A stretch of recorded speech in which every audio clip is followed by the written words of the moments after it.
Dad, isn't it time for illegal ham in the face? But bro, where's the banjo? Some Cleveland sports shows try to give you hot takes, but only one can give you a big old piece of hot ham. Welcome to Illegal Ham to the Face. Talking all Cleveland sports. And don't forget our Fat Boy Tuesday, where we also ham it up with some fun food topics. Without further ado, let's serve up some ham. Here are the Ham Boys, Fatty and Big Bri.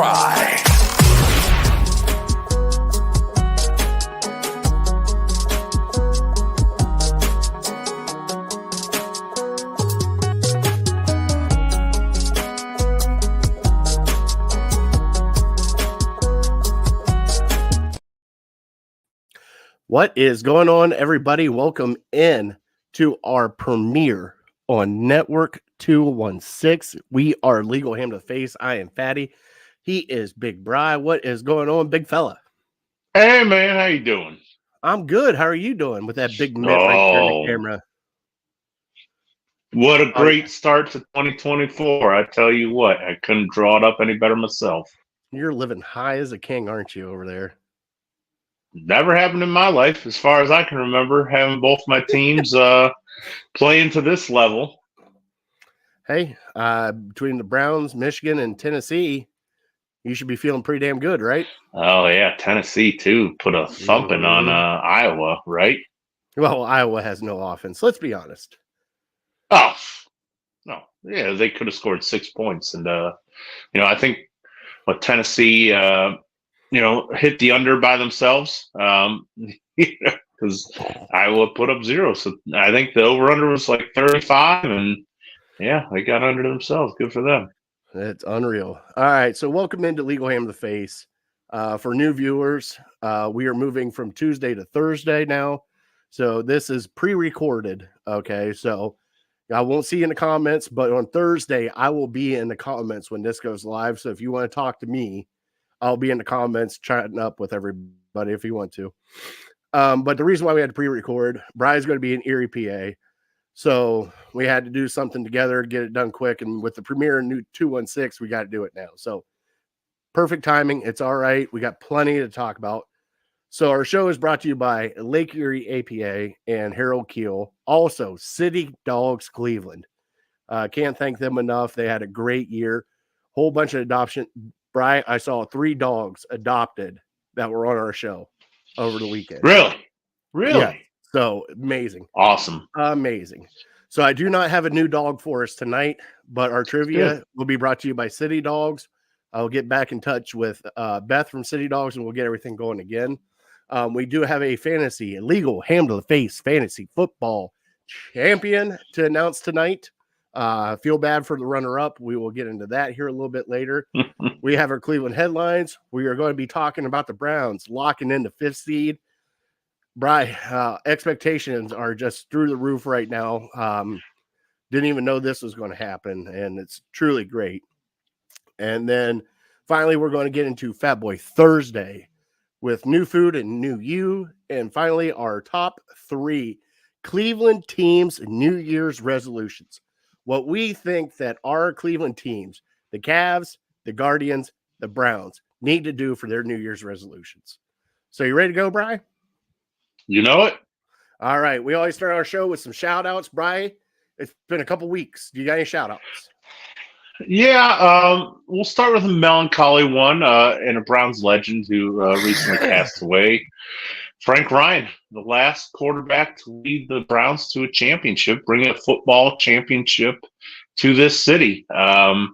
Lived a good, long life, 87 years old. Wow. But, anytime we lose, I would consider him, I think a lot of people probably would consider him a Browns legend, even though he might not have the stats and the longevity as some of the other quarterbacks or players in the franchise history. But yeah, anytime you can win a championship, and especially since it was the last one that we saw, well, a lot of us didn't see it, but if you're 60 and older, hopefully you saw it. You probably have to be 70 and older to really remember it. It deserves to be shouted out, and he'll always have forever a special place in our heart as Clevelanders. And, thoughts and prayers with his family. It's unfortunate news, but yeah, we could all only be so blessed to live a life like that. I don't know a whole lot about what he's been up to the last several years, if he still lives in the area, if he has family in the area, but certainly let them know if you know any of them that Browns Nation's thinking about them. And yeah, just it's crazy to think that it's been that long, and somebody who quarterback that team of our last championship is 7 years old, but unfortunately that's the reality we live in. Yeah, it's crazy, and especially being 87. I mean, I'm telling you what, that's a good life right there. I mean, I've known people that, especially if you look in the headlines lately, 52, 54, 61, 87, especially after playing a career of football that you did, and especially last championship, Bri. I mean, crazy. Well, I played with probably the one, maybe the two bar face mask, and or leather helmet back. It's possible. I'm sure he played some of his career without a face mask and just a leather helmet. You're absolutely right. So for him to be taking those hits and whatnot, and obviously they didn't throw as much as they do now, but yeah, what a life lived. The only other shout out I got is I went and visited my brother this past weekend up in Chicago, and had an unbelievable time just kind of hanging out, spending time with them. And so he's an avid listener to the show, so I figured I got to shout him out. And it was just awesome spending time with them. We were talking. I wasn't for sure if he would come back for a Browns home playoff game if we had one, but he assured me he would be back. So it got me dreaming a little bit. We even started talking about maybe what happens if we go to the Super Bowl? What do those plans look like? And so it was a fun conversation to have. And after that game on Thursday, we're flying high. We feel like we can beat anybody as long as we don't lose another 5 guys to injury or something like that. And we might even get a couple guys back before the playoff game. So yeah, that was pretty awesome. Just spending time with them on the high of the Browns, last several game win streak. And yeah, we were having a good time. What is it, 5 now? Is it 4 or 5 in a row? It's at least 4. I mean, if we can count it up, the Jets, the Texans, the Jaguars. Who else do we have in there? There's got to be somebody else that I'm forgetting. I know it's at least 4. Somebody else I'm forgetting there. But if you remember, we talked even when they released the schedule, going back to last March. Yeah, Texans. I said Texans, Jaguars, Jets. I got it here. Let's find it. Feels like more than 3, Bears. right? Bears. Thank you. The Bears. Yep. Mm-hmm. So there's 4. But we talked when they released the schedule. We talked at the beginning of the year. If you can just get through that first month or 6 weeks with your head above water, the schedule lightens up at the end of the year, and you just have to handle your business. Little did we know, it lightened up a lot when the Texans don't have C.J. Stroud and the Jets don't have Aaron Rodgers, and now this week the Bengals don't have Joe Burrow. So these are games that we will be favored in, and you just have to handle your business. And thankfully, we got a quarterback that is on fire, maybe the hottest quarterback in the league right now. And so we're handling our business. Yeah, you don't want to mess with Flacco right now. If he kept this up over an entire season, he would be probably the MVP. It's just absurd. He was on his couch 6 weeks ago. And the thing that really gets me though, Bri, is like when he throws an interception, I don't even care anymore. Like, just throw the ball. Fine. I don't care. Oh, wow. Look at that. It's interception. Don't care. Don't care anymore. You got 14 interceptions. You're leading us down the field with 300 yards passing. Looking the way you do. Might as well. Is that all you got for shout outs today, brother? That's it. Yep. Just sorry to leak into the Browns talk early, right. But yeah, that's what I got for shout outs. For me, I just got to shout out my family. We took some time off. Brian and I thought we might be able to do a show Friday night for you guys. Obviously that didn't happen. I didn't get in until later. So I just want to thank my family for just good times, much needed break over the holidays. Got my mom coming up this weekend. Got to shout out my dad who came in over Christmas Eve. So it's Christmas time. And also, since we really didn't do it before New Year's, we want to wish everybody a blessed New Year's, a blessed 2024. Brian and I have been fortunate for a lot of great things to happen to us. Brian getting ready to have a baby girl. Just everything that has happened to us, especially with the show and joining Network 216 and the things with Melt and the shows that we've done. We just want to thank everybody for your guys' support, watching us every week, helping us retweet, post, all that stuff, giving us content to talk about, especially in the comments. We just want to thank you guys. We appreciate you guys watching, and hopefully we keep growing the way we have been, Bri. It's been a fun ride, and keep it going as long as we can, because guess what? The Browns are going to run like this. We might as well run like it too, brother. Absolutely. Yeah. Allow yourself to dream. Why not? All right. So let's get into our show how we always do our show, Bri. Let's get into our trivia, which is brought to you by City Dogs of Cleveland. And let me hit the sounder for us right here.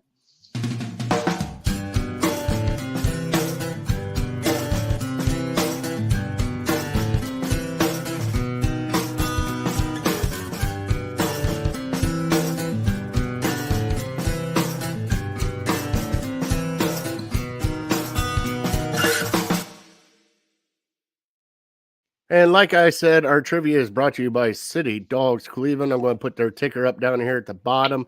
Right there it is the way to get a hold of them. Please go adopt a dog. We do not have a dog of the week this week. I got to get a hold of Beth. Like I said, it's kind of crazy time that we're having right now, but it is my turn for trivia, Bri. And I got a whammy for you. We have clinched the playoffs, like Bri. We are the 5 seed no matter what happens, correct? Correct. That's correct. All right, so we are playing in a wild card game. Bri, what is the Cleveland Browns record in the wild card? How far is this all time? Like going back to all time, or is this just even before the NFL? Before they joined the NFL? No. This is like after, so not pre 1966. Okay, this is after so it goes back to 66. All right, so we have, let's just put it this way, all-time playoffs, all-time, this is including 66, they have 38 games. Wow, okay. All-time. More than I would have thought. Okay, now that's including 1966 and before. Afterwards, okay, they have had, let's see here, 20 games. 20 games. So 20 games since 66. 20 games since 66. Okay, I got you. All right. Now, not all those are wild card games, Bri. No. Yep. Nope, I got you. I'm with you. All right, I got a guess. All right, like I said, go down there to City Dogs right there at the bottom. Their website is right there. Their phone number is right there. How you can meet a City Dog is down there. Please give them a call, help out, volunteer if you can. If not, donate whatever you can. They take all sorts of donations. I think they got a whole bunch of leashes from Chewy.com. Send them a whole bunch of dog leashes that they need. They need everything. Food, Kongs, snacks, treats, food. If you can help them out, please help them out. Get a hold of them right down there at the bottom. As well. Sure. Like I said, donations, even if you just want to hand them money, walk in, hand them $50. Yeah. They'll take it like you wouldn't believe. They need it for dogs that are injured, dogs that need surgeries. They need it for food. I mean, they've helped out so much. So we try to help them out because they have helped us. We love City Dogs. Both Brian and I have adoptable dogs. So please go adopt a dog. Please go help City Dogs Cleveland. Near and dear to our heart. All right, Bri, let's get through this first. All right, so we do our legal ham to the face fantasy football season is over. All right, we have the belt. The belt is coming, and we have a winner, and we have a runner-up, and I feel bad for the runner-up. First off, everybody that has joined the illegal ham to the face fantasy football, thank you. Joe Bear, Craig, let's see here. Lauren's in there. Big boy, big man. Good Lord, who am I forgetting? I got a whole list. Mark and Nick and Justin. Justin's in there. Justin, sure.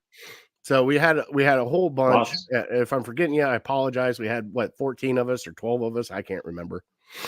14 this year. Okay. Brian and I have added a wrinkle in to every year now for fantasy football. Now, Big Man is going to get his championship belt.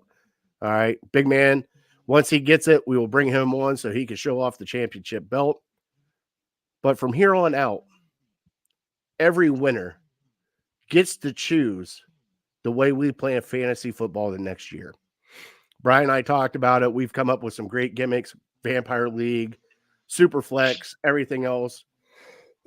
We're leaving it up to the champion to decide our next year's fantasy football league. And if you don't want to, that's fine. You can pass that privilege along. Brian and I will take care of it. But that's what you get along with the championship belt, is you get to pick next year's fantasy football league and how we play it. So, Brian, it's going to be a fun year next year. I can't wait to see what Big Man's got in store for us. Oh yeah, he's a fantasy football pro, so he'll have something fun for us, and he's got 9 months to figure it out before the next, maybe 8 months before the draft. But yeah, I can't wait. I'm excited to see what he comes up with. It will be fun, like it always was. Like I said, thank you guys again for joining the Fantasy Football League. I know a lot of us had some problems with people going down, and it was not pretty for some people. And also, Chris, I apologize for finishing second. Like, I think it's 3 years in a row you finished second. No. The Buffalo Bills of fantasy football. No way. So hopefully he'll change his name to, was it Marv Levy for next year's? Jim Kelly, sure. Perennial runner-up. Don Beebe. There it is. Don Beebe for next year's fantasy football. God, I feel so bad for him, too. And when I were talking, he's like, who should I play? I'm like, I can't get into this, buddy. I know. I feel so bad. I had a couple guys texting me for fantasy football advice, and I'm like, man, I don't like that. I don't want. I'm sure I'm going to give you the wrong guy. You're going to be mad at me, but I'm just giving you honest opinion on what I would do. But doesn't mean it's going to work out. Yeah, it's crazy. So next year will be a fun year for fantasy football. Like I said, thank you for everybody that joined us, had a blast with us. I can't thank you enough. It definitely was fun, especially, somebody who had like the most points ever, finishing like, I think he was 2-10 or something like that, 2-13.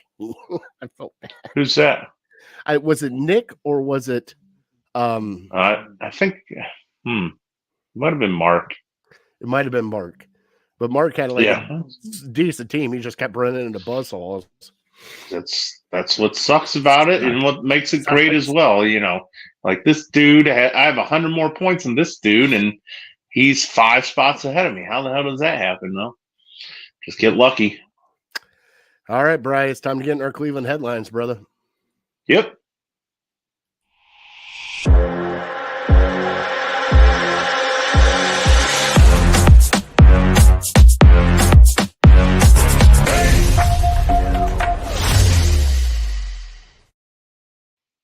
All right, we're not going to talk Guardians. We're not going to talk Cavs.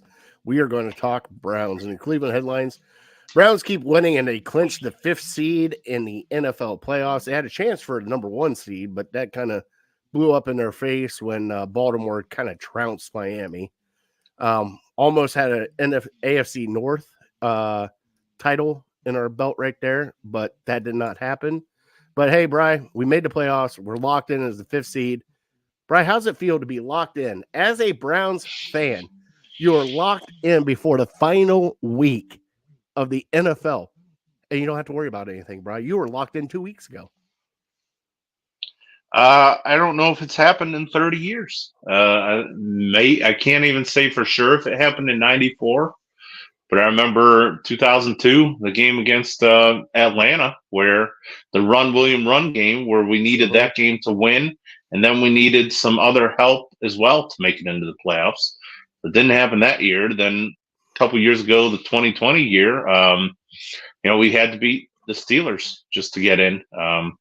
So, we were gripping it right until the last fourth quarter of that game and just trying to get in and scratch and claw and, up until the very last seconds. So just to have a whole week, I don't know how to act. I've never really dealt with this from what I can remember, to where you're just sitting comfortably.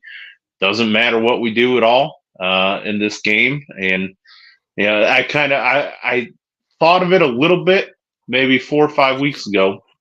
Yeah, maybe 3 weeks ago. I don't want to give myself that much credit, but my cousin who lives down in Cincinnati, I told you, she texted me wondering if I wanted to go to this game in Cincinnati. And in the back of my head, I'm like, man, if we take care of our business, I don't know if this game's really going to mean anything. Like, do I really want to drive 4 hours? Obviously, spending time with family would be great, but going to the game, do I really want to go to a game where,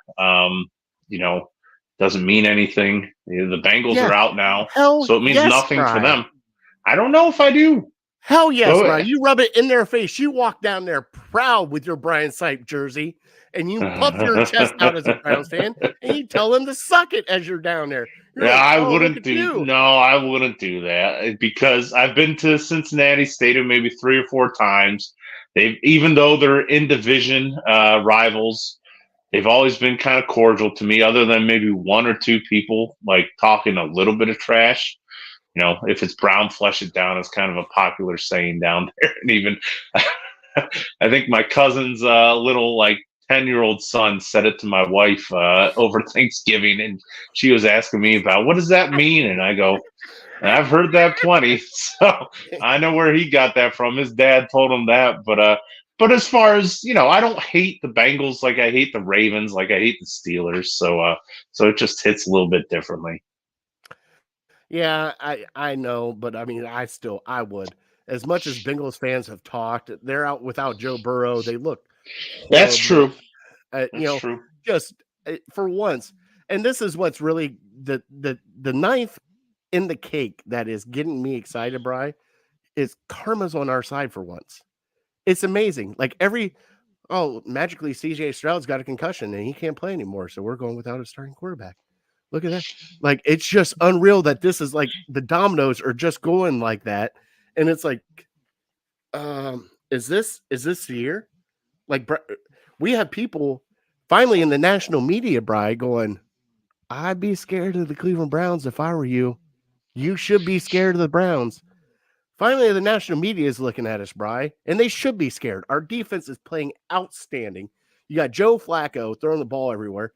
David Njoku has turned out to be one of the best tight ends in the NFL, Bri. He is number 1 yards after catch, Bri. Go figure that. Number 1. For the whole season? For the whole season. He's number 4. Number 4 in receptions. Wow. Surprised by that. I know you just watched the game against the Jets, and he had probably 100 yards, 100 yak yards just on Thursday in the first half. And so, but to hear that projected over the entire year, or not even projected, the whole stats for 17 weeks that he's number 1, that's crazy. Crazy, isn't it? You were the guy who said sick and tired of these tight end screens. What, though? They're not even tight end screens anymore. No, bro. I know they're not. But it's just funny that now the tight end screens seem to they're right, like you said, they're not screens. They're more crossers, and that's what he got, or just these 5-yard curls that he's just catching, and he's just taking that 3rd and 15 to start the game. It's just a little easy, simple route, get it in his hands, and he made a play. It was just a dump off. He was the last person probably you looked at and just dumped it off, and he gained 30 yards on it. Made a play. Bri, this team is fun. I have not had this much fun watching a Browns team than I am right now. And I don't know why. I don't know if it's because the team's actually together and they're having fun together. I don't know if it's Flacco just throwing the ball wherever he wants to throw the ball. I don't know if it's the defense just have Ronnie Hickman coming. That's our third string safety getting a pick 6. What What? Yeah. This doesn't happen to us, Bri. This doesn't happen to us. What's exciting is, with all this and all the adversity and everything, it makes you think that the culture is finally changing. And, because in years past, we would have packed it in and we would have just been like, okay, well, we have a million excuses to make why we're not going to make the playoffs this year, or we're not going to compete for a championship. But this team, it's almost like they're playing loose because of all the injuries and because they know they have the excuses and they know nothing is expected of them anymore because we have Pro Bowler after Pro Bowler after Pro Bowler go down, and we have starters go down in the last 3-4 weeks and out for the year. And it's like, okay, nobody expects anything from us, so we can just go out there and we can play free. And, what we've seen from Flacco now, our expectations are starting to rise again. So, people are expecting, if they get bounced in the first round, which I don't want to jinx them or anything like that, but if something doesn't go their way in the first round, we're going to be pretty disappointed because right now we look like one of the best teams in the AFC, maybe second best. The Ravens just look like a powerhouse right now, but we beat them. Lamar Jackson, he's not going to look like that against our defense. We have tons of experience against him, so he's not putting up 50 against us, so we don't got to worry about that. But yeah, just the looseness that Flacco's playing with, and why shouldn't he? He's got nothing to lose right now. He's got the arm talent, as we've seen. His mobility is kind of surprising a lot of people. And just, some of the plays he made, that play to Ford that went like 50 yards for a touchdown where he just evaded a sack and rolled out. And I think they face masked him even, and he found him and threw it down the field, and Ford just did the rest. These guys are playing loose. These guys have nothing to lose. And it's just fun to watch because they're still very talented, and the coaching staffs, the schemes, they have not changed. They have not given up on these players. Jim Schwartz, Bill Callahan, what more can you say about those guys? Kevin Stefanski, it looks like a mastermind now, putting up 34 points in the first half. It's just, everything's turned up green. Everything's turned up brown and orange. As long as you understand it's not going to be this great forever, we are going to face adversity again. But God bless you, and Thank you, sir. just enjoy the ride. Like I've said in the past, we're going to have 8 months of just mind-numbing quarterback talk, and it's going to suck. It's going to suck about, this is my guy, I want this guy, why can't we have that guy? It's going to suck. I'm just telling you right now. So enjoy this ride. Enjoy it. Right. I tell you what, and I know I've already had the questions asked to me. What happens if Flacco takes you to the Super Bowl? What happened? They're going to go back to Deshaun Watson. It doesn't matter what Flacco does this year. And I hate to tell people that. I really do. But they're going back to Deshaun Watson. You want to know why? The money, Bri. They invested so much money in Deshaun Watson that they have to see it through as an organization. They have to see it through. And it's not, it's not even like they have to. I understand what you're saying. They have to see it through, but it's a financial thing. And it's like, you don't have a choice. You can't just cut Deshaun Watson and pivot to Joe Flacco. There's so much dead money. There's no way you could field a legitimate team. And now, go ahead. Yep, go ahead. No, you talk. No, if we can sign Joe Flacco as a backup, hell yes. That'd be nice. But if he's playing like I said earlier, he's playing like an MVP. So why would he want to sign up to be a backup? Exactly. And that's the thing, because there's going to be teams out there looking for a quarterback, especially a bridge quarterback. And the way that he played this year, Bri, I mean, I'm surprised he's sitting on the count. He came in and picked up this offense, Bri, and this offense has been night and day since he's taken over. It really has. We've had a couple of hiccup games, but other than that, we finally have a passing game, Bri. What the hell is that? We haven't had that in 12 weeks. Yeah, and the hope is, if we can think about next year, even though I don't want to, the hope is that Deshaun sees what Flacco's doing, sees the potential in this offense, and says, okay, if I can just make these reads and maybe not give up on these routes so quickly to where he's trying to bounce out of the pocket, even though that's his game. He's a different quarterback than Flacco.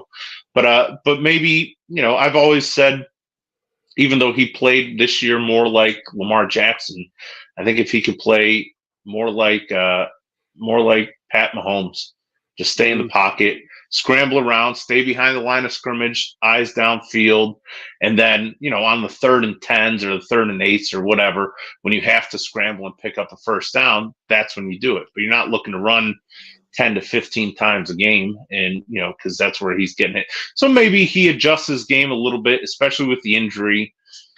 But yeah, I'm sorry. I said I didn't want to talk about next year and everything that entitles. I'm trying to stay in the moment because right now, this current team, the Browns look like they can beat anybody. So I believe it. I've had people say this is like the Cardiac Kids reincarnated. Like that's how they're playing. Like it's crazy because if you look at all their games, Bri, I mean, all their games have been close. Like we've had the first half that was kind of iffy. But then after that, Bri, I mean, we've had, let's see here, we beat the Jets 37-20, 36-22 Browns, the close one with the Bears 20-17, beat the Jags 31-27, even though that felt like it was running away before the Jags came back. You know what I'm saying? So like we've had this run that we've had, and go ahead. But we are riding this high from the Jets game and how great it was. But, let's look at the team. We haven't beat a great team yet with Joe Flacco. We've beaten some pretty good teams. The Jaguars are pretty good, but they've kind of sucked the last month. The Bears are pretty good. They're kind of making a surgence towards the playoffs. Case Keenum and Trevor Siemian, they're backup, maybe third-string quarterbacks. So I don't want to take anything away from them, and I'm sure they're professionals. Especially Flacco's seen it all. He's a veteran. He's not going to get too high. But as fans, you kind of have to temper your expectations a little bit because you still haven't – I wouldn't say you've beaten a top 10 team. Even though some people might say that Jaguars kind of on the edge. But, like I said, they've struggled quite a bit lately. But it gives you that confidence. If you can keep playing with confidence, the sky's the limit. And, the Bears game, some people would argue you didn't have any business winning that game, but you made a play and you came back. And also the thing is, though, Bri, is you're beating teams that you're supposed to beat. That's where I'm kind of getting at. This is the Jets with Zach Wilson or whoever the heck was their quarterback. This is the Texans with Case Keenum. These are the teams that you have to beat. Hobbled Trevor Lawrence, not the same Trevor Lawrence. So these are teams that you have to beat. This is what you're supposed to do. Normally, when we get a team like this, like the Jets, right? We get a team like the Jets. Next thing you know, it's a close game. You're going, what the hell is happening? You're supposed to beat this team. And we always lose those games, Bri. Now we're winning them. These are the games we're winning because we're supposed to win them. Yep. And that's where you can be confident and you can be happy about the progress this team has made. We're now winning the games that we should win. And again, I think that does a ton for your culture. I think that does a ton for the locker room and the confidence in this head coach and frankly, the entire coaching staff where, it wasn't that long ago where we were asking, is Kevin Stefanski the man? And now he's looking to hopefully maybe get his second Coach of the Year award in 4 years. And I think overtake Bill Belichick, I think, and maybe hopefully some point next year become like the third winningest coach in Browns history, which is kind of crazy to think that he's been that good, but he has been. So yeah, enjoy the ride. It should be a lot of fun this next month. Bri, hand to God, I was so pissed off at Ken Stefanski. Play calling at everything else. And how this season started last season with just everything. Jacoby, the Baker stuff. I was so pissed at that. This man has changed me, Bri. This man right now, with the adversity that this team had, and I wrote my first article, okay? And I'll have it out here in a little bit, and it's about Coach Stefanski. This team could have gone 9 different ways. When Nick Chubb got hurt, Conklin got hurt, Watson got hurt. This team could have inverted, and this could have been a shit show of a season. But then they got PJ Walker winning. What? PJ Walker won, 2 games? Essentially, yeah. He didn't start the Indy game, but I give him credit for it. But, you're sitting there looking at this, and this team has bought into each other.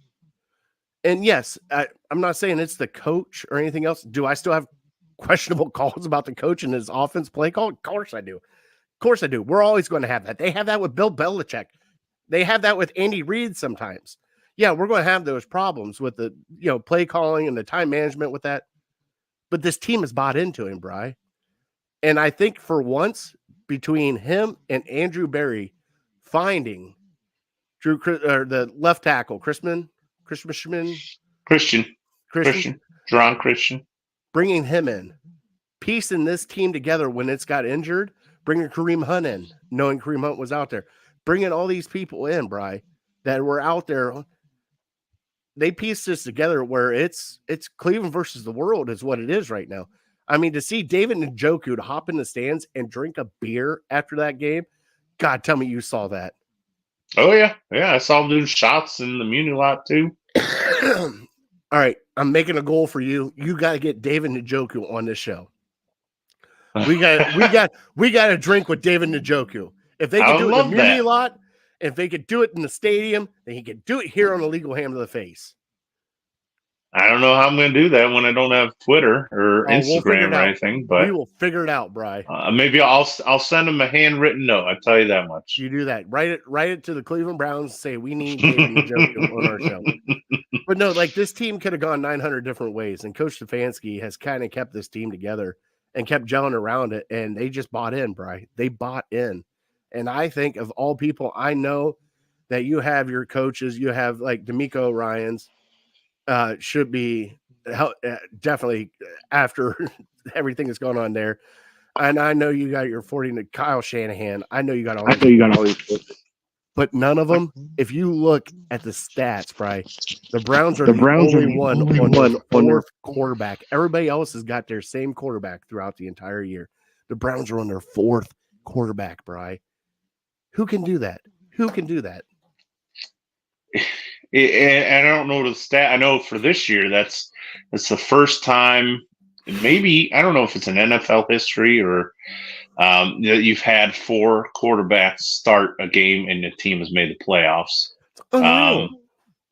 Minnesota could potentially do it. I don't know. They might have got eliminated this past weekend, but it's not only that. You've had 4 quarterbacks start multiple games. It's not like you just have one guy spot start here, one guy spot start there for one, and then one guy spot start there, and you have your starting quarterback for 13 weeks or something. No, it's you needed all 4 of these guys to get you wins, and I think DTR maybe was 0-2, but man, he showed some progress too, and that they signed this Jeff Driscoll. Who knows? Maybe he'll start on if I'm Stefanski, I just kind of needle the NFL and I start Jeff Driscoll, and I can tell everybody I've had 5 quarterbacks start a game. I would this season. I would just to rub it why in. not? Sure. What's it going to matter? Why not? Yeah. Right. So have we heard? Is DTR done for the year? Have we heard about that injury? Bri, I don't know. I have not kept my ear to the grindstone since I've been back, so I don't know for sure. Everybody's just been so high on this Jets win. It's like we forget that we're still kind of dealing with some impactful injuries, and but I'm sure that'll kind of work its way out going forward to the first playoff game. But yeah, if he's out, then you got to decide if you want PJ Walker as your backup, or you want Driscoll if he can learn the offense that quickly. Like I said during the it was before Flacco, so it was the Denver game. It's very, very clear to me that Kevin Stefanski does not trust PJ Walker. So I would not be surprised if he doesn't see the field again unless it's dire straits. But they signed Driscoll, I think, on Friday or Saturday or something like that. So that kind of told me it was on Friday because I saw it on my flight out. Okay. So yeah, that them signing him when they did that kind of told me that they're going to be sitting Flacco this week, and that was even before the Ravens won. So they might have, I know they haven't come out and officially said who's going to play and who's going to sit, but I think they probably made that decision even before the Ravens game because, right now, if Flacco goes down, you're screwed again, unless, Jeff Driscoll can find lightning in a bottle like Joe Why Flacco not? did. Who knows? You're right. Why not? Why Maybe not? We're the crazier Cleveland things have Browns. happened. Why not? So I would think maybe the intention is for him to be the backup, but hopefully we never have to see him. But yeah, Flacco does not need to play in this game. Myles Garrett, I wrote down a list of guys. Cooper can sit. Don't need to see you. Flacco and Batonio on offense. They're good. Don't need to see them. Defense, Garrett, Ward, Tomlinson. JOK, I'd say he's just so important to the defense. Even though he's young and relatively healthy, don't need to see him. And then Zadarius Smith has kind of been dinged with a little injury here, a little injury there, and he did again with the Jets. And he's just getting older, so I don't need to see him. So those are the core guys. Like, maybe you suit them up or whatever, but they don't need to play at all. And the other guys, the starters, Emerson, Newsome, Teller. And maybe you let them play like a quarter or a half or something like that. But yeah, the way it's been going this year, do not take those chances. I don't care. You don't give me this crap that they might be rusty in another week for a playoff game. I'll take a little bit of rust for a couple plays if it means I'm not going to lose this guy for a season.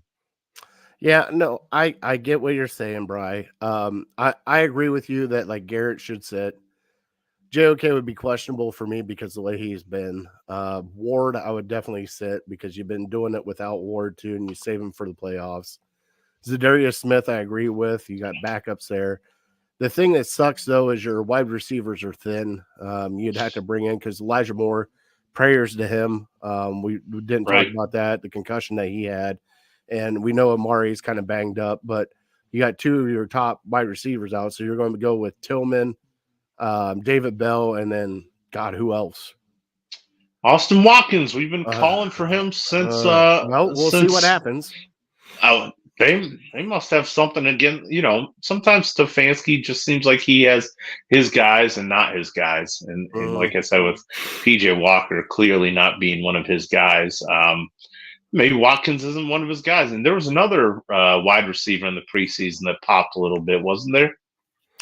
Can't remember his name. Yeah, but I can't remember his name offhand. No, me either.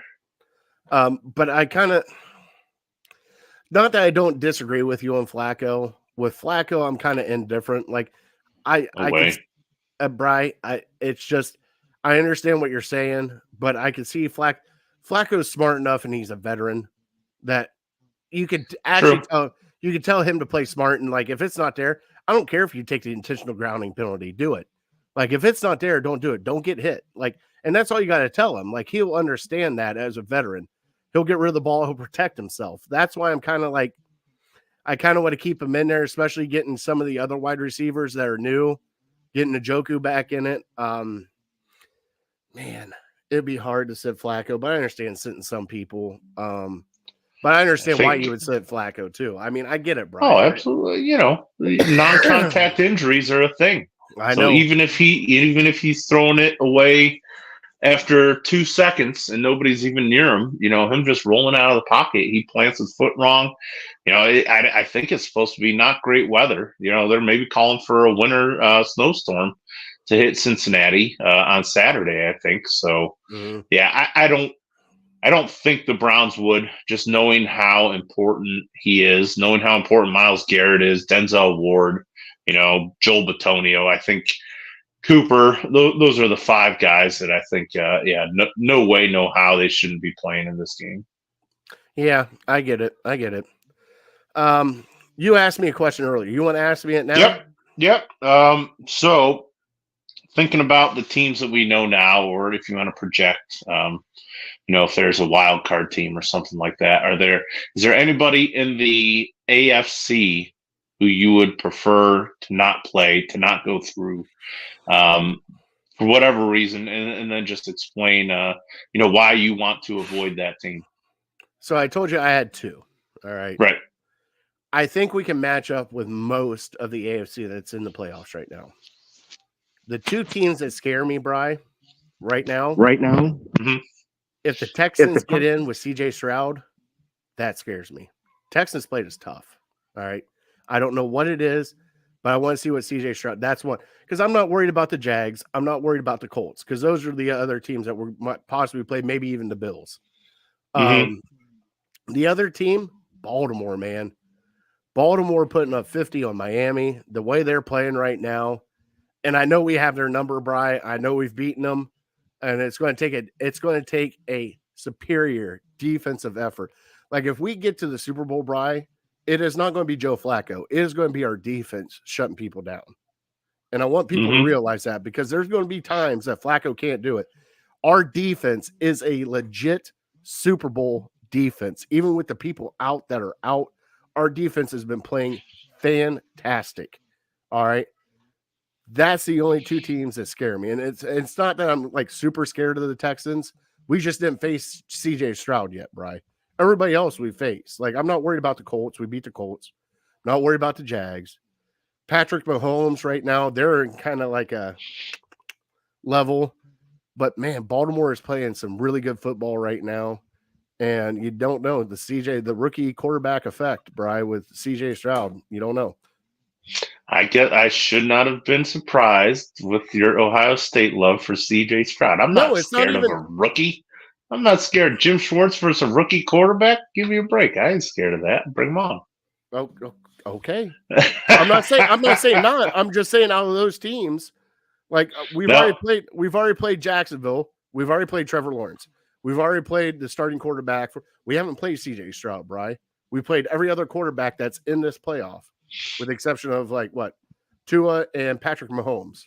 There you go. There's the team that worries me the most. Miami the Miami Dolphins. Do you remember how they torched us last year? Torched us. We were never even in the game. And what is this defense like to play? And what do they hang their hat on? Man to man. Can you trust? And I know their wide receivers are banged up. Tyreek Hill missed a couple weeks ago. Jalen Waddle missed this past week. But with that speed on that team, you can't play man-to-man against them. And what's another weakness on our defense right now? Juan Thornhill's banged up. Grant Delpit maybe not play. So you got rookie undrafted safeties, and you got safeties that haven't really proven a whole lot in this league, and you're going to trust them to try to keep up with these track stars of Miami. That's the one team that I would prefer not to play, and we would have to play them in Miami. And unless Buffalo knocks them off and they become a wild card team, I guess. But most likely we'd have to play them in Miami, which means great weather for them, which means they're just flying all over the place. And I still remember some of the throws that Tua made against us last year. He was dropping dimes all over the field. And I know it's a different defense, and I don't expect them to have that kind of a success against our defense again. And certainly with Chubb being out for the Dolphins now, that makes their defense more susceptible. So I think we can keep up with them scoring-wise. But yeah, that's the one offense that scares me probably the most.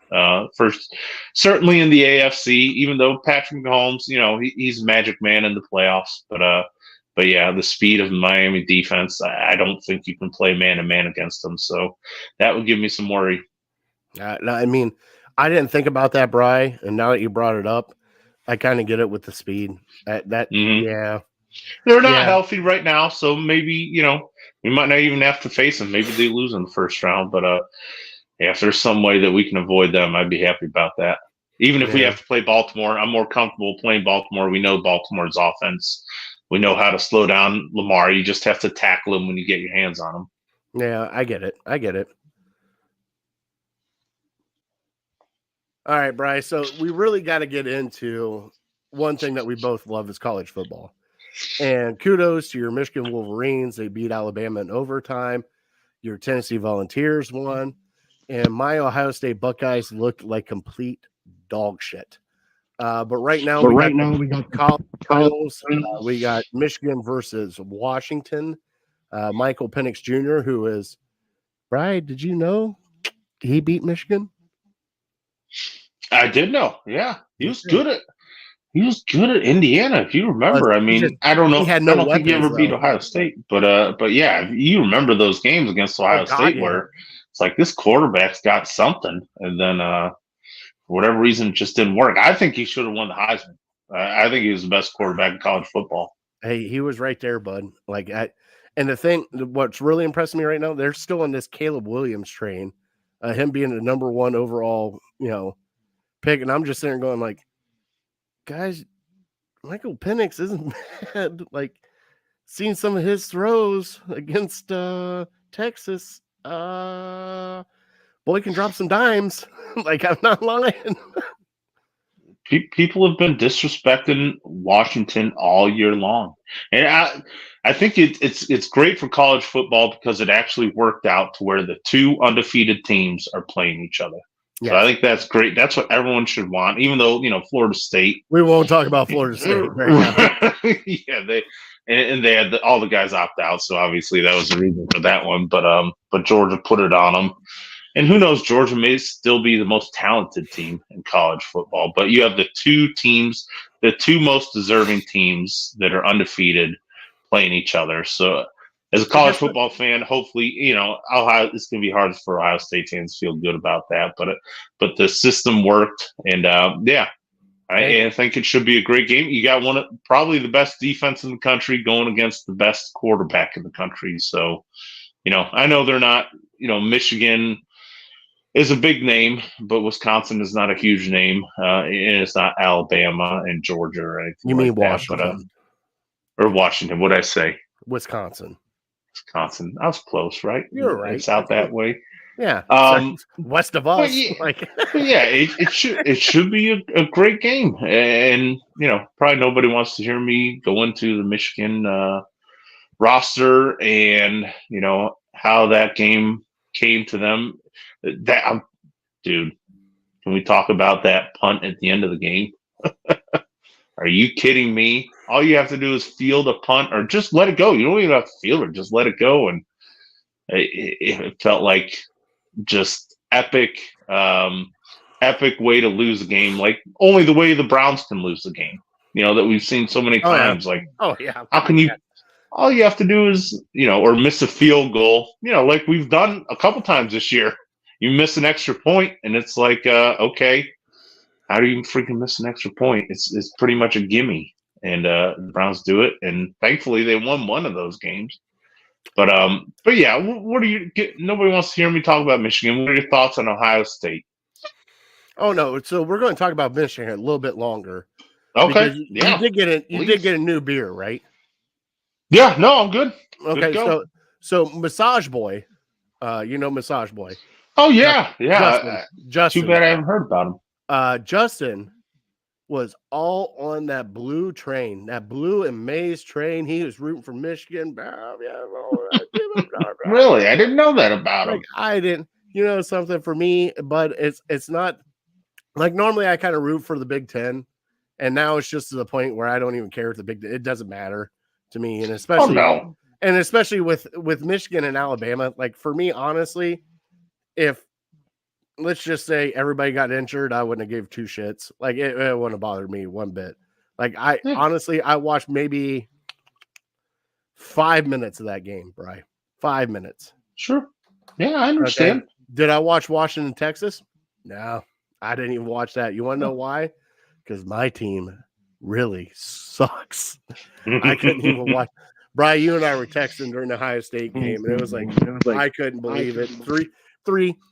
Bri, I'm going to try to keep it PG for our show, for Network 216 and everything.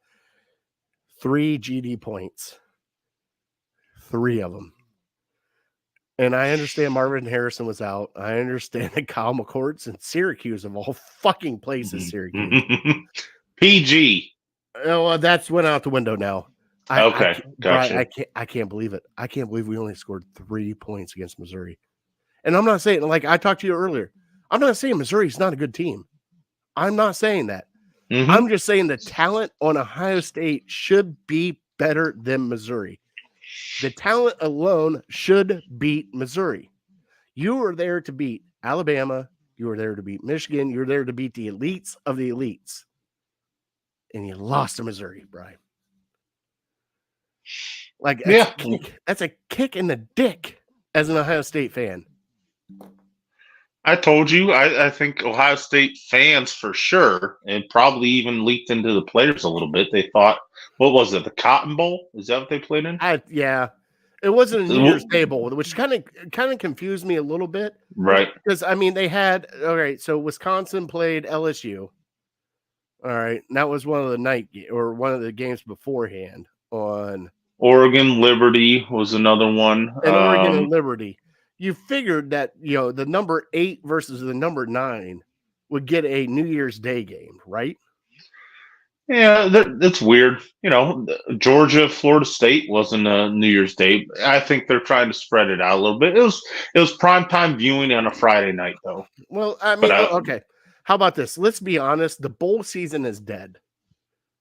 They shouldn't even do it anymore. It's been I dead. know it's been dead. It's been dead for years. My dad brought especially this up with me. Go ahead. Well, especially with kids opting out now. It was a big deal. It was a big story when Christian McCaffrey opted out like 5 years ago. That was a big story. I think he was one of the first to do it, or maybe Leonard Fournette or something like that. But now anybody who thinks they have a future, and I can't blame them. No, I can't blame them. If you're Marvin Harrison Jr., do you really want to play in that game? Blow your knee out, and now you're out for your entire rookie year? Yeah, hell no. For a game that doesn't mean anything. But what it does mean, it means something for Ryan Day. And, it came out today that one of the offensive linemen said on a podcast they only practiced 6 times between the Michigan game and this. That's a terrible look. I understand if the starters, the NFL pro prospects are uninterested, but for the coach to be uninterested like that, and you got your nose shoved in it on national TV in prime time, and so. What else does he have to do? I understand he has to recruit, but what else do you have to do other than you have a whole month to get your team prepared to play a game and you have 6 practices? That's terrible. And it's not like you didn't. I understand the quarterback wasn't there, but you still had Travion Henderson. You still had Cade Stover play. You still had Emmanuel Buka play. You still had these 5-star wide receivers that you've been recruiting for 4 freaking years play, and you still only scored 3 damn points. Like, what are you doing?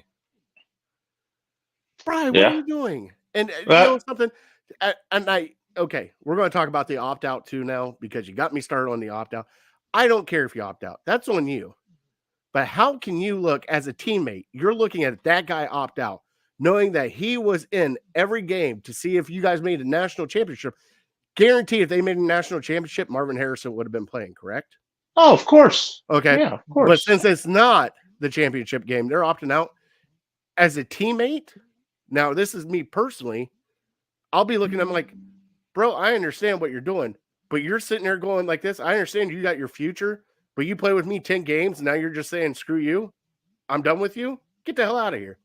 Like, it was okay for the 10 games that we played beforehand, but now it's not good enough for you. Come on, man. That's where it separates from the team to me. Mm-hmm. It's a personal decision.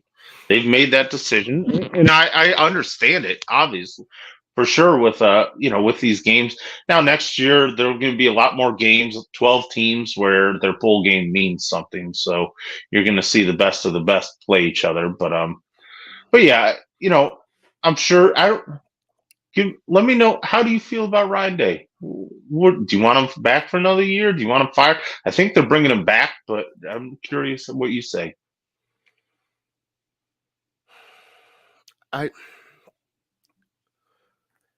My dad said it perfect.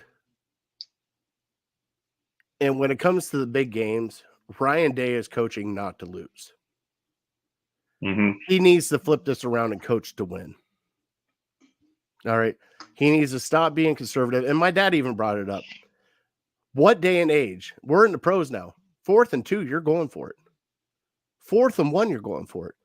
What is that saying to your team on 4th and 1 when you have the talent that Ohio State has and you send out the punter? Like, if you're past the 50-yard line, 4th and 1, yeah, let's go for it. Let's sneak it. Let's run a power. They never did that, Bri, especially the Michigan game. Like, he coached the Michigan game scared. and not playing to win. And I've never seen, it's been a while since I've seen it. I'm not saying Cooper was that way, but Tressel was never that way. Urban Meyer definitely was never that way. I mean, how many times do you see Urban Meyer pulling his hair on the sidelines because they got a 4th and 2 and they didn't make it? But he tried to get that 4th and 2. You know what I'm saying? Like, he's not even trying it. He is sitting back looking at all these 5-stars that he's recruiting and expecting them to be the 5-stars on the field, especially certain games. And it's not, you got to coach these kids. And you got to coach these kids to win. And I feel like he is not coaching these kids to win. Well, look at Harbaugh last night. On his own 30, 4th down, 3 timeouts, 3 minutes left. He went for it because he didn't want to give the ball back to Alabama and say, maybe I never get to see the ball again and we lose this game. He said, well, this is it. It's time to put up or shut up time. And they went for it and paid off for them, and they ended up winning the game. And so, yeah, sometimes you have to make those tough decisions. But to me, with Ryan Day, it's a developmental thing. It's what I saw with Brady Hoke and with Rich Rod in Michigan. You're not developing these players. Ohio State has top 3 recruiting class every single year. So they should be a top 3 team every single year. If you look at their recruits, though, Bri, their recruits are wide receivers, running backs, quarterbacks, wide receivers, running backs, quarterbacks. It's not the offensive line. It's not the defensive line that you're used to recruiting. It's not the linebacker, the star linebacker they get. It's not the 5-star cornerbacks they get anymore. They're not getting those. They're getting all these. I told my dad, and this is how I explained it. They have a Ferrari, Bri. They have a speed team. They have a Ferrari. Guess what? Kind of hard to drive the Ferrari if you don't know how to drive stick. They don't have a clutch. They don't have the offensive line like they used to have. They don't have the defensive line like they used to have. How many times have you always seen Ohio State with a 5-star defensive lineman or a 5-star offensive tackle? Like, that's what they would always start with. Like, Dwan Jones, key point right there. You had Joey Bosa, Nick Bosa, Chase Young, 5 stars. You knew them coming in. Can I tell you the defensive lineman right now? Hell no, I can't. I can. Ohio State for 3 years in a row, they got the number 1 recruit in the whole country. Do you know who those 3 guys were? Quinn Ewers was one. That's probably the only guy that most people have ever heard of. And then obviously he transferred out. The other guy was Julian Fleming. Is that his first name? Julian? Wide receiver. Yes. Yeah. So he's like the 3rd best receiver on the team or 4th best. He was the number 1 recruit in the entire country. Mm-hmm. And Jack Sawyer, number 1 recruit in the entire country. He's your defensive lineman that you're clamoring for. He was that coming out of high school. They didn't develop him. Yeah, but if you look at this game, wasn't he the one screwing up everything for Missouri? That's what I'm saying. He's not being developed. He's not being coached right. My dad, I think, might be right. I think it's more assistant coaches than head coach. You don't have the assistant coaches in place to produce, to get these guys to grow. And I'm not saying it's not Brian Hartline, because the wide receivers have been fantastic as they come through. But you also got to develop a quarterback. You also got to develop running backs. You also got to develop an offensive line. And I don't think it's there for Ohio State. I don't think they have the guys to do it, Bri. I was trying to think of guys Ohio State fans would get excited about for next year. Aaron Nolan. I've heard of Aaron Nolan's name a ton. You're going to put the entire pressure of this giant football program, college football program on an 18-year-old's shoulders and just pray that he's good. It's between Devin Brown and Aaron Nolan, buddy. Aaron Nolan's going to be at Devin Brown's. I mean, do you think Devin Brown's going to be anything special? He wears 33. They already told Devin Brown that he is getting a chance to start. He's going to fight for the starting job, and we'll see what happens. But what really shocks me is they're not hitting the transfer portal and going after one of the big name quarterbacks. They're just one guy. They're sitting tight and not doing a goddamn thing. The one guy that they were linked to, Cam Ward, he's going in the NFL now. Exactly. And then I heard there's another guy they're linked to now. The hell if I know his name. He goes to Kansas State. But if you're hoping you get so your whole season kind of rides next year on a transfer from Kansas State and an 18-year-old kid. And I'm telling as a Michigan fan, I love it because Michigan's never been higher and Ohio State hasn't been lower since the Cooper years. Like I never recall Ohio State fans. Never once do I think they said fire Jim Tressel. Never once do I remember them saying fire Urban Meyer. Well, we questioned Jim Tressel a couple of times, especially in the championship games against Florida and LSU. There's some questions there. But it was also Tressel got us there. So you can't really bitch because you got there. I mean, with Urban Meyer took over a suspended team and went 12-0, Bri, with Braxton Miller as a quarterback. Sure. I mean, the only weird year we had was the Fickle year, and that was the 6-6 year or whatever that was with Fickle as the head coach before Urban Meyer. So we had, it's not like we don't have to run. It's not like we're not a good team. It's just the situations and the stupid shit we do, especially as a coaching staff and as a team, that, how do you not get up to play Michigan? That's the one thing I don't understand. I told you they got up this year.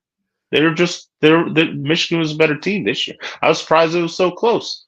But Michigan is a better team in the trenches. Let me give you that. I'll give you Michigan is a better team in the trenches. Well, see, you're falling victim to what Ohio State is. We got these receivers, so they're better. No. 22 years, the team that runs the ball for more yards wins the game. So if you want to win that game, you better win the trench battle. Exactly. Plain and simple. Been. It doesn't matter. You can have Olave, you could have Garrett Wilson, you can have C.J. Stroud back there throwing the ball around. It doesn't matter. That's why I told you they need a scrambling quarterback. If they want to beat Michigan, they need a scrambling quarterback. Milroe almost did it last night. This Aaron Nolan, I think, is supposed to be a scrambling quarterback. You need a running back there. It's not even a scrambling quarterback. It's just a quarterback that gives you a chance to run, Bri. That's when they were at their best. C.J. Stroud never scrambled. He really didn't. I know. And he never beat Michigan. You mother. Right. That's it. Right. Show's over. Who beat Michigan? Terrell Pryor did. Ram for a bunch. Justin Fields did. Ram picking up 30 yards on 3rd and 13 or something like that. And it's just backbreakers. But if you're going to sit in the pocket, JT Barrett did, and he never really ran. Look at the game last night. Milroe got sacked a ton because he sat in the pocket in the first half. He finally started running in the second half, and he started having success. So if you want to beat Michigan, that's it. You need a running back at quarterback who can throw it a little bit. But I worry. So Ohio State's going to get a little bit of a break because there's no doubt Harbaugh's going to the NFL now.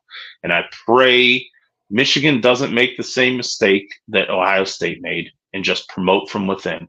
This guy was head coach for an interim time for 3 games, and he looked pretty good.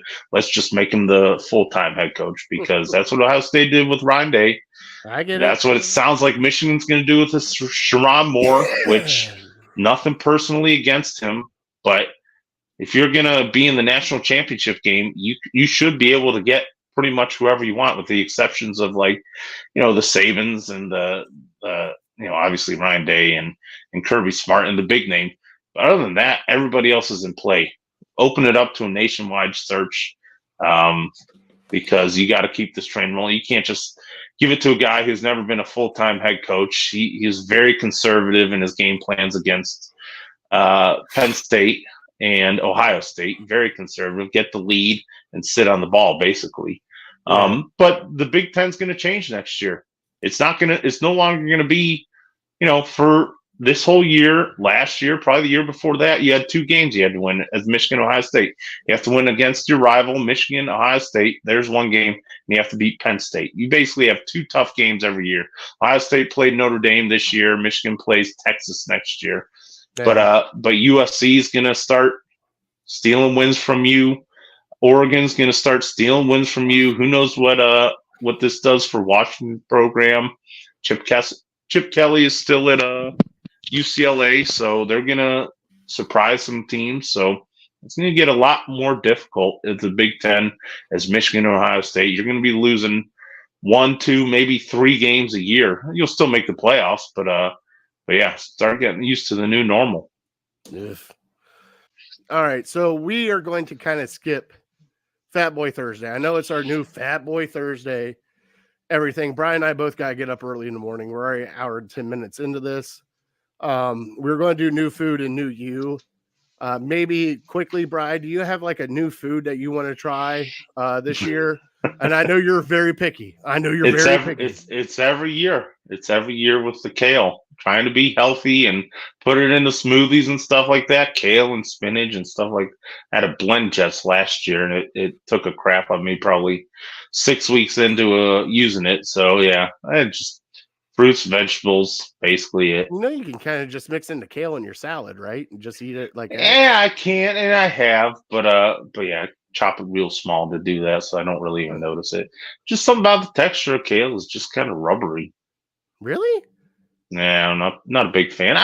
I'll do it. It's not a huge deal, but yeah, they sell you these giant bags for like $3, and you go through like a quarter of it. It's like, well, you gotta throw it out now.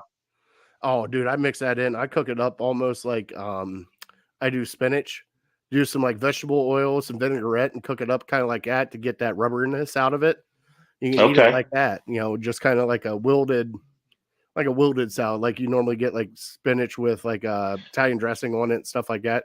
Try it that way. You might like it. All right, I'll give it a try. For me, new food, I eat anything as it is, but you know, I'm trying to start eat healthy too, because obviously fatty, I got to bring it back down for my kids. So I'm kind of giving up all the grains and like the breads and stuff. So I'm trying to just do meats and vegetables. So that's kind of what I got going on right now, Bri, which is kind of nice because I still get to eat all the meat I want to eat. And I get to eat the vegetables that I like, but I kind of cut out the bread. So I'm cutting out a little white bread, cutting out like the sugar. I don't drink that many sugar drinks to begin with. Just cutting out that kind of stuff. So that's kind of what I got going on this year. And you know how we always like salads at work. Like today we had chili without beans in it. So, you know, I had 1 bowl of chili, jalapenos, that kind of stuff. But like, I'm trying not to get like the very high concentrated, like the pastas, all that kind of stuff. I'm trying to kind of curb that back a little bit. I forgot. Do you guys get lunch every single day? Oh yeah, we do. Oh, that would be tough. Oh, by the way, Tom's last day, which was the 22nd. Oh shoot, I forgot about Tom's last day. We had filet mignon. Filet mignon with mashed potatoes. Nice, good for him. He deserves it. Hey, it was great. Like they've been hooking us up. Now they make some other ones that are kind of questionable. Like there's days we'll have breakfast, which is nice because you get like scrambled eggs, you get like some French toast and bacon and sausage and all that stuff. Yep. And then we get the day of the pasta, whatever, where they just kind of threw some stuff in and made a pasta out of it. Right. And then there's the day where we get fried chicken. That is like the over fried chicken. But once you take like the skin off, you're kind of good. And then we get to days where you just kind of look at it and go, what the hell is this? And then you try it. Well, we had it was like a turkey pot pie we had. And they put it over top mashed potatoes, which was fantastic. But I mean, at some points, and plus we got Rick cooking on Monday and Tuesdays. God bless that man. God bless that man. It's good. I mean, we had technically Skyline chili. So he gave the spaghetti noodles with the chili. You had the jalapenos. He even got tortilla chips there to kind of scoop in the chili, the cheese, sour cream, loaded up that way. Fantastic. Except he does Texas style chili, right? Which is like all meat, all meat and tomatoes. And then I like the other chili where you get like the kidney beans and kind of everything else in it. Yeah, not a huge bean guy. Yeah, of course you're a few I can take. I'll tell you what, giant honkers. Nope, not for me. I'll tell you what, butcher's beans you would eat. Oh yeah, baked beans all day. I'll smash them. All right. Well, that was our Fat Boy Thursday. That was definitely a quick Fat Boy Thursday, right? Turn from vegetables into meat and beans in a hurry. All right, well, let's get it. And I got to get the sounder for Fat Boy Thursday. Like I said, it's a work in progress, so give me time. I'll take care of it. But we do have this one.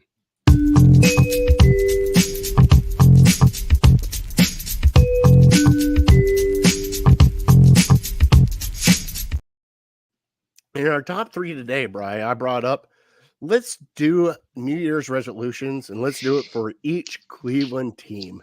Cavs, Guardians, and Browns.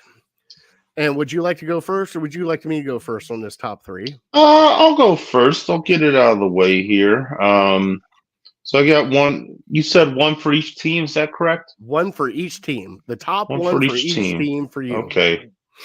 All right. So since we've been talking a lot of Browns, I'll start with them. And for the entire year, this year obviously would be great, but we seem to be humming at an incredible pace. So I'm looking to next year with this one.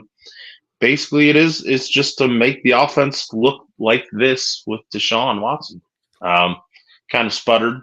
Obviously, it's had its issues, and it's probably going to look completely different with Deshaun, the way he plays. Also with Nick Chubb, you're going to make a point to get him the ball a lot more than you do Jerome Ford, even though Jerome Ford had some great runs against the Jets. I was surprised to see his stat line the way it was because it didn't look too impressive, but he had 3 or 4, maybe 5 really nice, impressive runs. But yeah, just continue this offensive success with Deshaun Watson next year. Find a way to do it.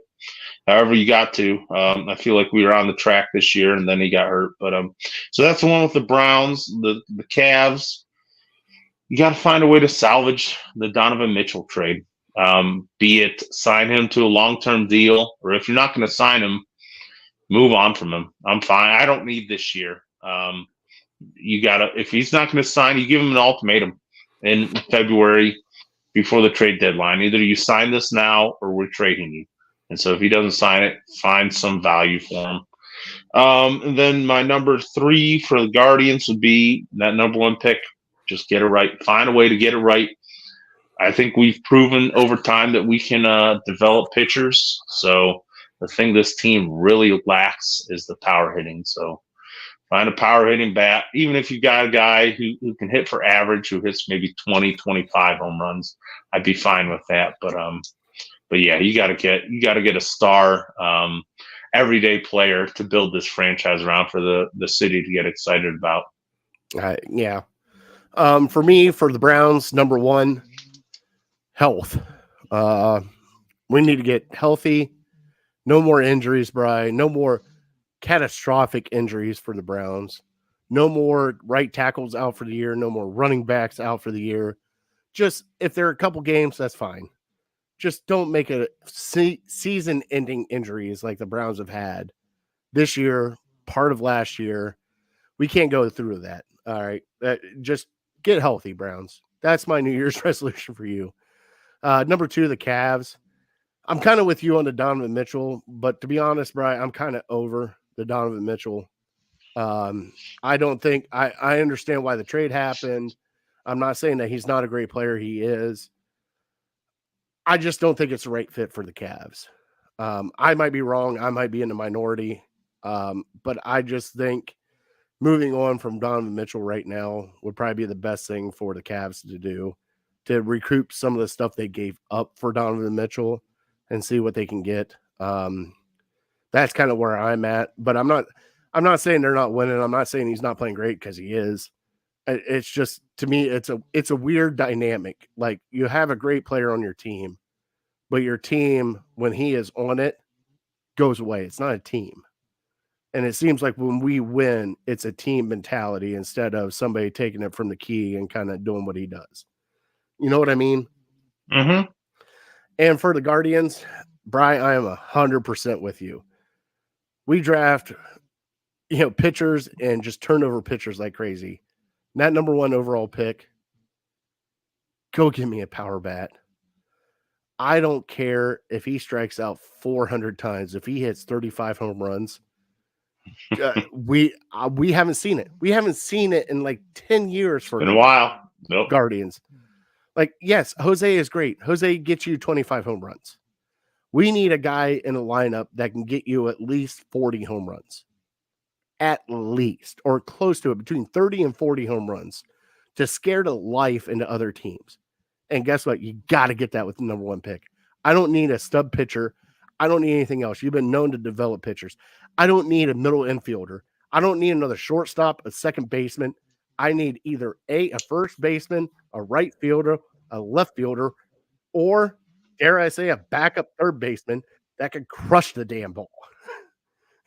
Like, I'm just tired of it, Bri. It's all it is. I get it. Yeah. And that's where I'm at with our top 3. Bri, let's finish up our trivia. I asked you a question, and it was, what is the Browns' record in the wild card division? Wild card round. Wild card round. I was going to go lower, but thinking back to 2020 with that win, I'm saying 4-5. Oh, you're close. Okay. 2-3 in the wild card round. 2-3. 2-3. So they've only won one other wild card game other than 2020? And other than the Pittsburgh Steelers. Can you name me the team that they won against? Well, it's got to be in the 80s. They must have had a lot of first-round buys in the 80s, I guess. No? 1995. Oh, 94. Oh, yeah, I was at that game against the Patriots. Bill Parcells. Yeah, that's right. They have lost to Pittsburgh Steelers 2002. They have lost to the Houston Oilers 1988. And they have lost to, where is it? The Los Angeles Raiders 1982. Wow. So all those runs in the 80s, I guess they had the first round buy-in. Can't remember. Maybe two teams got a buy back then. Okay. Oh yeah. Well, yeah. Well, this is the first time that we finished with a record ahead of the Steelers since 88, is it? That's the last time we had a better record than the Steelers? That's freaking unbelievable. It's crazy, right? So right now, the wild card round, you have 5 games, you're 2-3. You had 15 games in the division, 7-8. Okay. Conference championship, you have 5 games. You're 0-5 in the conference championships. And pre-1966, this is the best stat. Pre-1966, 13 games in the playoffs. You're 8-5. Wow. Yep. Powerhouse back then. So right now, all-time playoff record for the Cleveland Browns is 38 games. You're 17-21 all-time in the playoffs, including 1966 and before. About right. Pretty good stat, though, right? No, very good. Yeah, a lot of different tentacles to that one. That was good. One hell of a trivia question, bro. I come up with some every now and then. I come up with some good ones. A lot of research into that one. Nice. Surprising stuff, though. Like I said about the 80s, they didn't win a wild card round other than, what did you say, 82? Well, not at all. They lost in 82, huh? Mm-mm. They lost in 82 and they lost in 88. Wow. And that was Houston Oilers, not Houston Texans. Houston Oilers. Oh, I remember. That was probably Warren Moon, wasn't it? No, that was pre-Warren Moon, I would think. 88? Oh, 88? Oh, yeah. Yeah, probably Warren Moon. That 82, Moon, I think it was before Warren Moon. That might have been. That was the Raiders in 82. Gotcha. So, yeah, that definitely, yeah. But we want to thank everybody for watching the show tonight. Please, we're on Network 216 now. Please go like, subscribe, all that stuff for Network 216. We always give away a Victory Monday t-shirt if the Browns win from Homage. Please go on Twitter and check that out. You get a chance to win a Victory Monday t-shirt from Homage. Network 216 is sponsored by Homage here before long. Brian and I are going to get some t-shirts.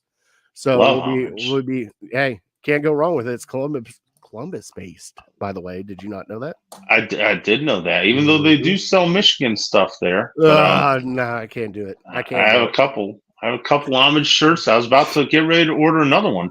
Their orange shirts are really, really nice. Their orange brown shirts. Yeah, Really like they give away. So on Network 216, they give away the actual Victory Monday T-shirt, the one with the United States with the Browns logo on it. It says Victory Yep, Monday. I got that. Oh, So, it says Victory Monday on it. Mm-hmm. So that's Oh, really? that's what they give away every Victory Monday. They give that away.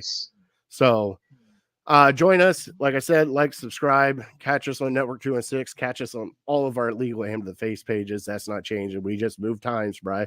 Move dates, same time. We're on Thursdays now. Yep. So we want to thank our troops, first responders, for everything you guys do. We want to bless everybody for a happy new year. Bri, the end of the show. Yep. God bless them. God bless you. God bless America. I am that fat guy. Thank you guys for watching us here on Illegal Ham to the Face, our premiere for Network 216. We're definitely uncorked, unloaded. We're out. Say it.